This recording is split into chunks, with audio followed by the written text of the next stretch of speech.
We hear a lot of buzzwords like API and best of breed, but what does that actually mean for our industry? I'm joined by the one and only Craig Iskowitz. Craig, welcome.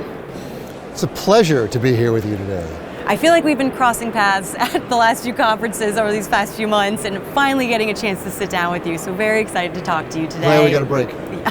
Exactly. So I want to dive right in, actually. You spoke with Flyer CEO Brian Ross back in 2020 around why is now the time for the API economy. 2 years on, what does that landscape look like now? It looks better. We're seeing more firms realizing they just can't be standalone. They have to integrate. And in order to integrate, they have to have well-documented, well-designed APIs. And not only well-designed APIs, but APIs that give access to a large portion of the data they have available. APIs that are tested, APIs that have availability 24/7, and that firms can use to get access to their data anytime they need it. And you're hearing this constant debate around best of breed versus all-in-one.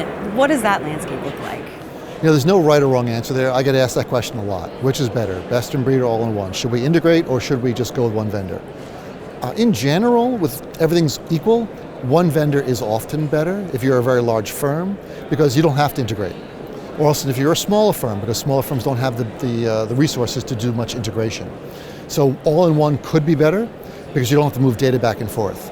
However, if you're trying to build a differentiated solution, oftentimes best of breed can be better if you are willing to put in the effort and spend the money to make it so, because nothing's for free.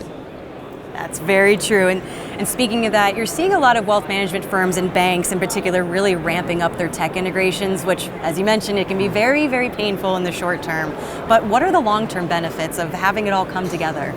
Well, going back to the first question, because most vendors now have APIs or at least have well-defined integration abilities, it's easier for larger firms who have more power, more weight, more monetary resources to be able to build those kind of solutions. But there's always the long-term, short-term issues, and inertia is a very powerful force. Firms don't want to change whatever they have because it's working. So being able to get over that hump of saying, look, we just have to suffer through this, to be able to have a better infrastructure that's going to be more efficient, more effective, and help us grow faster is something we impress on our clients all the time. And when it comes to APIs, best of breed, all-in-one, what trends are you going to be following the next few months or even few years that maybe have you hopeful, excited, or even nervous?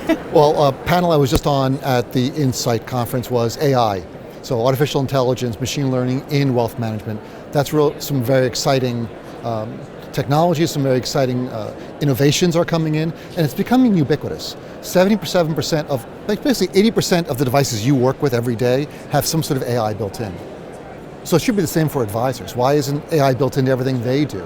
Like, they don't know what AI is doing. You don't know Siri is powered by AI. You just talk to it and it does something, or Google Play, Google Home. So advisors should be the same. It should be integrated into everything they're doing, telling them which clients to call, which products to sell them, what should they be doing next. All those different actions and innovations should be bubbling up through AI. We're seeing a lot more of that, where things that were manual in the past, even for clients that were manual, are going to be going away, and it's going to be more automated, which is going to move advisors up the food chain to be able to do more innovative and more exciting and more client-focused work. Absolutely. Well, Craig, I can always count on you to have something interesting and insightful to say, so thank you so much for your time. Because of your innovating and insightful questions. Well, thank you. Throw it back at me.